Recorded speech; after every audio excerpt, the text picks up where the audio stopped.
Toyota founder created the 5 why pressure test. You ask someone, what do you want to accomplish? They tell you their goal. And then you say, why do you want to accomplish that? What will you gain by achieving that? And what you realize very quickly as you ask people this, even just a couple of times, you realize that the goal they thought they wanted, it was a goal they thought they should want, or it wasn't the goal that was going to lead them to the fastest path for success. You've been thinking about starting a podcast, or maybe you have started one, but you aren't sure what comes next. Meet Podcrafter. It's the membership that helps you build, maintain, and elevate your podcast with step-by-step guidance and personal support from me, Coach Laurie, from choosing the perfect title to planning episodes, writing descriptions, staying consistent, growing your audience. You'll never have to wonder what to do next. Your voice matters. Let Podcrafter help you turn your message into a podcast that makes an impact. Join us today. Has your life, your dreams been interrupted? Good news. It is possible to reinvent our lives. People are doing it every day, and some are brave enough to share the struggles, disappointments, and challenges. If you are looking for a new beginning, a do-over, or to rediscover your passion, maybe even find a new one, then grab a cup of coffee and let's talk. Interrupted, Act 2, Reinventing Your Legacy, with your host, Coach Laurie. Amanda Van Der Heiden. She's going to give us the quick look at all of the things that she does. Hi, everyone. So my name is Amanda Van Der Heiden. I specialize in large-scale learning and development initiatives. I've worked with 40 clients in 15 countries across 12 different industries. And so I'm always focused on how to set people up for success, how to help people actually achieve their goals, whether it's the organization's initiative or their own personal goals, and how to really make it so that it sticks. I love that. So let's start with what you love about what you're doing and how you do it. One of my absolute favorite things is that I get to work with people from all over the world, from all different backgrounds and cultures and places. So that's my favorite. And the second favorite is that I never have the same day twice. Like my days are never the same. And so between those two things of finding solutions, figuring out what makes it something successful, like that's the best part about what I do. But in the real answer to that question really is helping people be the best version of themselves. And for me, that means being a little bit better tomorrow than you are today. And how does that come about? There's a lot that goes into it. And a lot of times I'm brought in from corporations, right? So for example, when Morgan Stanley merged with Smith Barney, they had to train up 10,000 people in 1 year. So they bring me on to figure out, okay, how do you train up 10,000 people in less than a year, right? So you need a strategy. You need a clear vision, right? So what are we aiming for? What does good look like? What does this mean, right? The second is you need the plan, the implementation. What step-by-step things are you going to do? What processes do you need in place? What resources, tools, technology, what do you need to be able to support 10,000 people through a change? And then the third is evaluation. So is it working? And if not, how do we figure out how to tweak it until it does? So worldwide, the percentage of project initiatives, companies spend millions and millions of dollars, and yet the actual success rate for organizations across the world is less than 30%. That means over a 70% failure rate, okay? My organization, with 40 clients in 15 countries across 12 industries, we have a 97.5% success rate. So people are always like, how, what do you do differently? And it's because we keep at it until we find the right solution, and we work with people to make sure they're set up from success from the very beginning instead of just coming in at the end, in the middle, and then trying to figure it all out. What I have heard across listening to previous interviews, so you work for the organization, but you're really about the success, yes, of the organization, of course, but of the person. And to me, that seems unusual just in walking through different things with different companies that maybe I've even been part of the, in the transition. Yeah. It feels like often the worker isn't top of mind, that they would be successful. So can you talk a little bit about that? You're absolutely right. We call it people first. So for me, an organization doesn't mean anything. An organization is a collection of humans, of people, right? And so if you really want to make it work, you have to focus on the person. You have to focus on the people that it's impacting directly, impacting indirectly, right? So whether you're a leader who's going through this with your team, whether you're an individual of changes being thrust upon you, I'm always thinking about that lens of the people first side, because if you get the people side of it, everything else will fall into place. But that's the part that people miss. So many times senior leaders come in and say, we're doing this initiative, or this is the plan. I'm going to flip this switch and everyone's just going to do it. Make sure they do it. It's like, no. That's not how it works. That's not how change works. That's not how humans work through change. So what brought you to this work? I definitely am a firstborn. And so I've always been about helping others before myself, for sure. Even as when I was little tiny thing. I actually started off in early childhood elementary and early childhood development psychology and thought I was going to be a teacher in the elementary schools. I actually am an overachiever. So I was working in the elementary schools while I was getting my degree to become a teacher. And I have so much appreciation and admiration for teachers. But I realized very early on that wasn't where I was going to be. And so I ended up finishing my undergrad in psychology and business and falling into corporate America. And I was on the vendor management side of the house. Just so happened that's the job that I took. And it was basically like a glorified data entry role.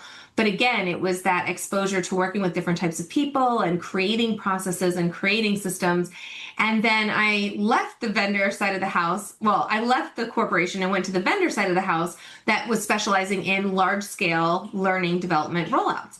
And that kind of the rest was history. A few years later, I got my master's in industrial organizational psychology. So for me, it's always like what makes people tick, how to motivate them, how to help them be successful. And so I'm kind of looking at it from a few different lenses, but I like to joke, but it's true. I'm certified to train birth through death. Oh my goodness. Well, and when you think about it, this is it's all education. Yeah. And I love that you pursued something you thought you wanted and then realized that there was something even broader or more global to you. So have you been in the same job since you found what you loved? No, I have a baby face. Don't be fooled. I have 2 decades of experience. I've actually hit ceilings pretty much my entire career, which is crazy. Even, as a high potential, even when I was 25 years old, I had hit a ceiling, which at a huge organization, that doesn't make any sense, but they really liked me in the role I was in and they weren't going to move me. And so I had to take it. I took it. And then I went for a couple of years where I was working like 20-hour days. And then, like I said, I went a couple of years after that, I went into the vendor side of the house, was with them for about 6 years.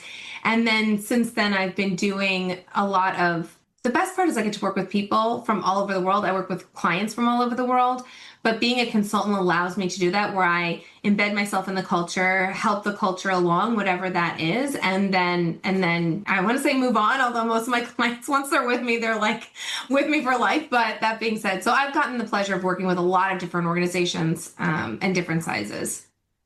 And it sounds like not only do you assess the situation, then you coach them, and then it sounds like there's this big follow-up as well. Yeah, it's all about, especially in learning development, we talk about you don't want one and done, right? So it's a pull through. So whether you're talking about a single training event or an actual cultural initiative that's happening across the organization, it's all about creating that plan that's sticky, that keeps going, that keeps progressing, and that's pulled throughout. So a lot of times that's why I say like the strategy, which like the vision, the implementation, the management of it, which is like the plan, and then the evaluation of like making sure it's working, making sure it continues to work, making sure that this is the best solution. And again, we all know the only constant is change, right? So we know that even with the change management cycle, what you learn is it's a circle, it's a cycle, because it goes on and on. It's like you get ready before a change happens, then you have a change, then you get with people trying to get used to the change, then they're setting up again for the next change, and around we go. At my age, I've seen that over and over. Statistics aren't good. And so to hear that you work with people in a way that aligns them all for success. Now, it says here you're an author. So do you have a book? I do. So people always ask me, how do I do what I do? And again, usually, like I said to you, I'm usually doing these huge scale initiatives where there's all these different people involved. But at the core of it, it's really just one person, right? How do you help one person be successful? So I created this entire system because people always say, how do you do this? And I'm like, well, I've created this whole framework of success that I follow personally for myself. And so it's an entire year-long program that I do, and it's Excel with your goals. But it was supposed to go. So I actually only gave this to like clients as like a present at the end of the year, and everyone fell in love with it and was like, you need to release this on Amazon. But it's a monster book. It's literally a couple of $100s just for me to print a copy. I'm like, no one's gonna buy a book on Amazon for like hundreds of dollars. So I ended up creating and releasing this May, just went live, Set Yourself Up to Excel. And it's all the systems and frameworks of exercises of what works, of what the big book covers, but you can make it on your own. And so that way you have it accessible. And I do have a giveaway for your audience. So if you go to gogtds.com, it's completely free. And many people have been asking me to speak about it. So I actually created a workbook that's completely yours for free. It's a digital copy, and it actually walks you through how to set up a goal for yourself, how to manage it, and how to ensure you actually achieve it.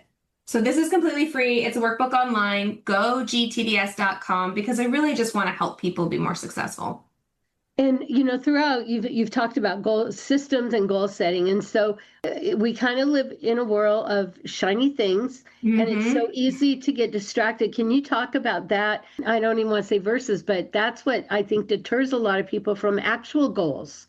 Yeah, and I will say even before that. So one of the exercises we take you through in the book, and like there's the full book, but specifically in the goal development part, is understanding what your goal is. And you might think that you know what your goal is, but we do a variation of, like, the Toyota founder created the 5 why pressure test, right? So where you ask someone, what do you want to accomplish? And they tell you their goal, whatever it is. And then you say, okay, why do you want to accomplish that? What will you gain by achieving that? And what you realize very quickly as you ask people this, even just a couple of times, you realize that the goal they thought they wanted was not it was a goal they thought they should want, or it wasn't the goal that was going to lead them to the fastest path for success, or it was something that someone told them to do, or they thought they should want. So a lot of times the problem is that clear vision of what good looks like. What are you trying to actually accomplish, and why is going to completely, once you really understand that and get to that root cause, like Simon Sinek talks about, like start with why. Once you understand that, as much as shiny object syndrome is a thing, once you get to the root core of a thing, you're going to realize, okay, this is very critical, this is important, and this is what's going to help me. And then it's mapping out how to actually achieve that and reinforcing throughout. What do you do when you go off track? What do you do when things go wrong? What do you do when things get hard? So that's why, like, all the activities, again, I'm giving it away completely free. Please go through it, because I want everyone to be able to understand themselves better so that they can actually set themselves up to excel. Well, and I think an example of that is that you went to school to be a teacher, but then you realized that there was more. And often we don't have the words until we start stepping into it. So I love that so much. And you called it the 5 whys? The 5 whys, yep. So you can do it with, if you want to play with me, I'll play with you. Do you have a goal on top of your head? Do you want to play? I know that I need. What's your goal on top of your mind? So on top of my mind, I'm 67 years old and I'm retired, but I do need to continue working. So I have a podcast platform that I have created a membership so I can help people, so I can be accessible a little bit, but I can also have the freedoms that I want. Okay, great. So you answered. So you want to have a successful podcast. And what I'm hearing you say is the reason why you want to have a successful podcast is because you want to continue to help people. Yes. And I want to help people create their own podcasts. And create their own podcast. Okay, great. What will that help you achieve by having this platform, by having this podcast, launching other podcasts? It will help me achieve sustainability, taking care of myself, a little bit of freedom and time, and helping women share their stories. So many women have such experience, such wisdom, and they're not being tapped into. And this is a way for them to share that and let people find them. Okay, so what I'm hearing you say is you want to help women share their stories and gain that credibility, and so that, again, even more people. So it sounds like it's reach and community. Am I hearing you right there? Yes, and geared toward older women because the biggest thing is they don't feel like they know technology. And honestly, like you say you're older than you look, but there comes this time when we retire. And like you were talking about teachers retire and they are irrelevant. And when people retire, often they think, I'm done, I'm spent, there's nothing new, or it's over. And yet it can be a brand new thing. Yeah, absolutely. And I would say you're right that they're not spent. They have so much more to give, but they don't know how to get their message out there.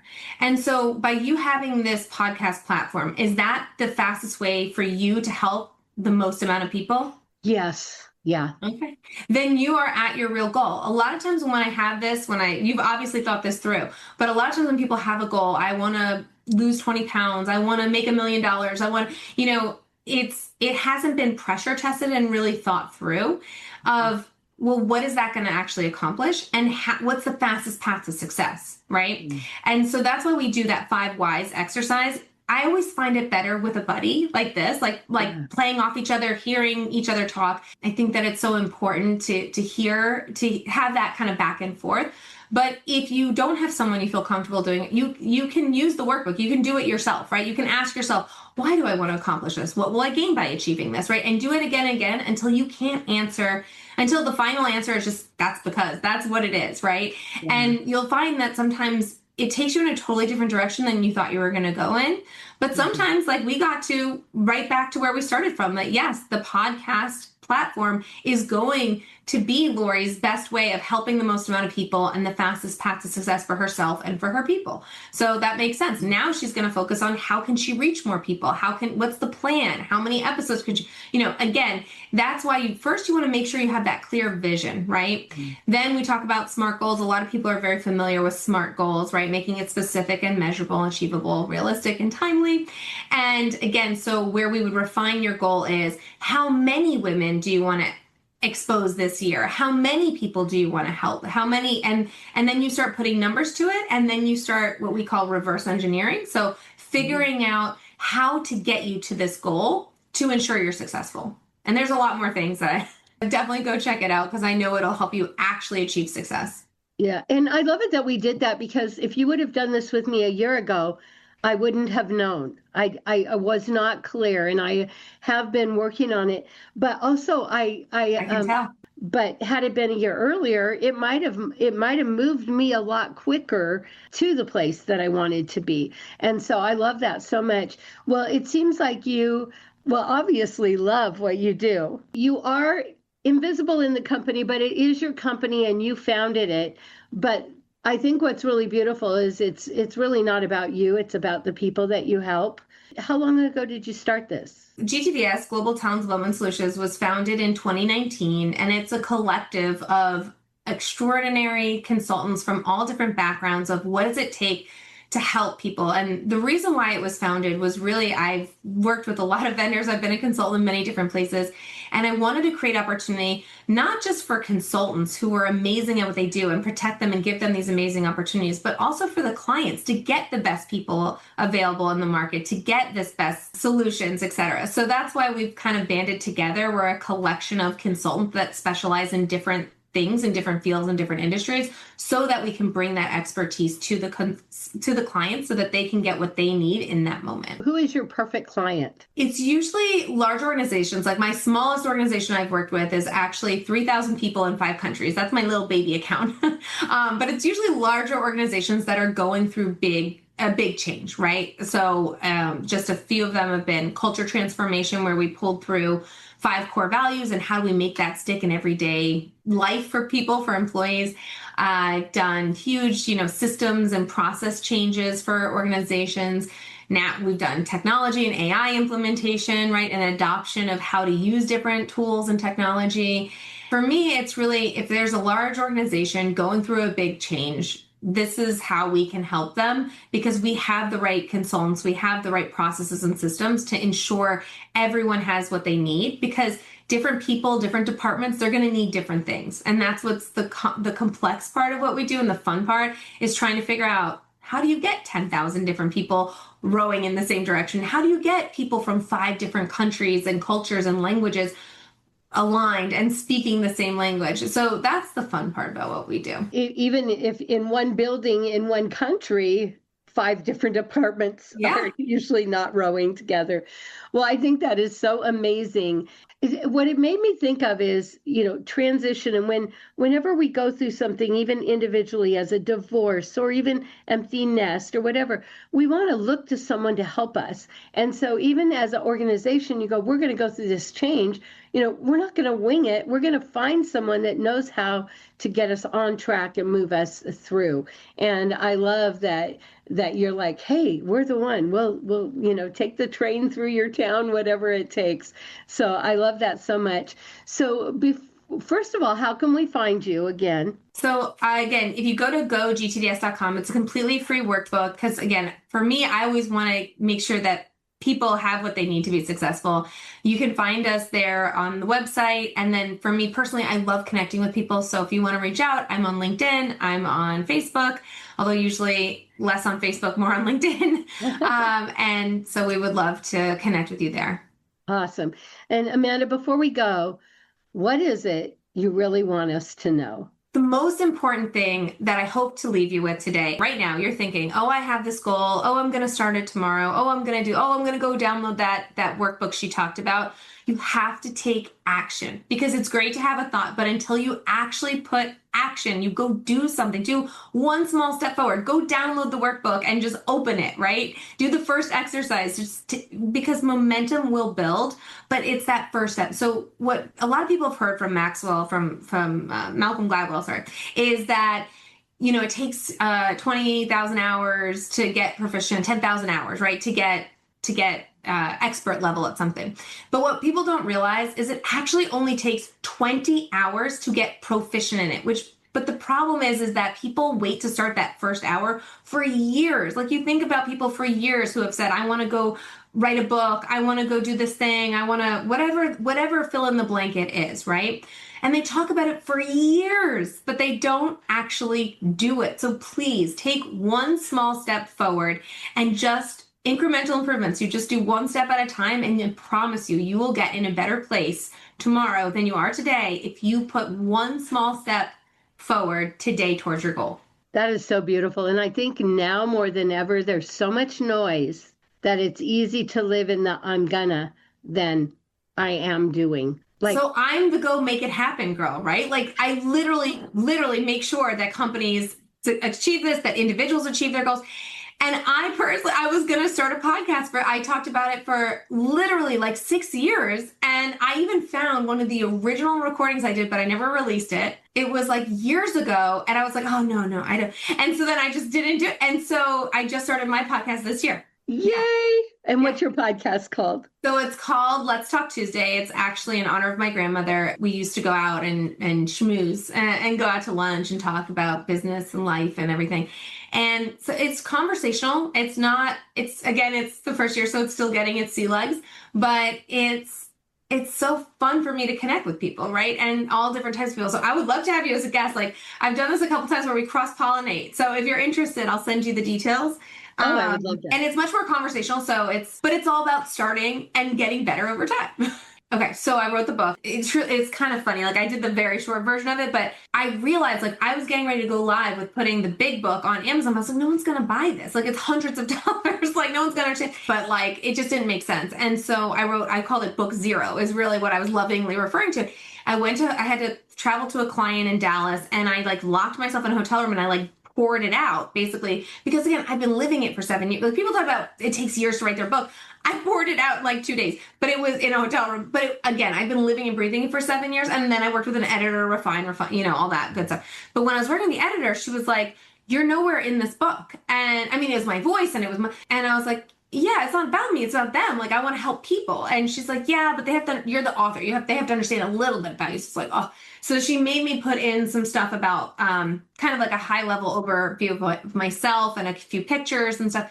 I was like dreading it because I was like, oh, I don't want, like, it's not about me. It's about them. So I put in, so one of the things, and this is called a vision cover. Like, you've heard of a vision board. Okay, so we do a spin-off of that, which is like a vision cover. So you create your own special cover for like the things that motivate you and excite you and inspire you to greatness. And so of course on mine it's like I'm a horseback rider, so horses are a big part of it, my children, you know, all this stuff. So in the book, I actually have a couple of really cute pictures in it of the history. So my mom wrote up until 2 weeks before she gave birth to me. So I come from horseback riders. This is my mom jumping a picnic table, pregnant with me. Okay. Pregnant with me. This is my dad. My dad came to America. He's from the Netherlands. He came to America because he worked with the German Olympic team. And then this is one of my favorite pictures of my dad. Like Olympians would go to my dad for their horses. Like it was like, I was first on a horse before I could walk. I mean, literally weeks old. And so this is a picture of me as like a 2-year-old, like on a horse. Then this is 12, 22. And then this is my 2-month-old on a horse for the first time. And then my kids doing horses too. So it's like a legacy thing. It like pulls it full circle. It was hard for me to open up like that, you know, because again, I was like, it wasn't really about me, but it kind of gives the audience like okay, here's what, you know, where my work ethic came from. Here's what inspires me and kind of my backbone and all that. But the reason why I'm telling you all this, sorry, it was a very long-winded story, but the reason why I'm saying it is I've started reading this book to my kids and I realized like, God forbid, but if I like get hit by a bus tomorrow, right? My kids have what I want that like, this is what I would want for my kids. I would want my kids to understand how to accomplish their goals, how to actually make it a reality. And so I love the idea of legacy because it really is, it was so much not about me, but at least I know that they have a piece of me forever. No matter what they have me, obviously, but they have something that should the unforeseen happen, they know what I think the formula for success is. And I'm glad your editor made you put story in. When people know you care about them, then they want to know more about you.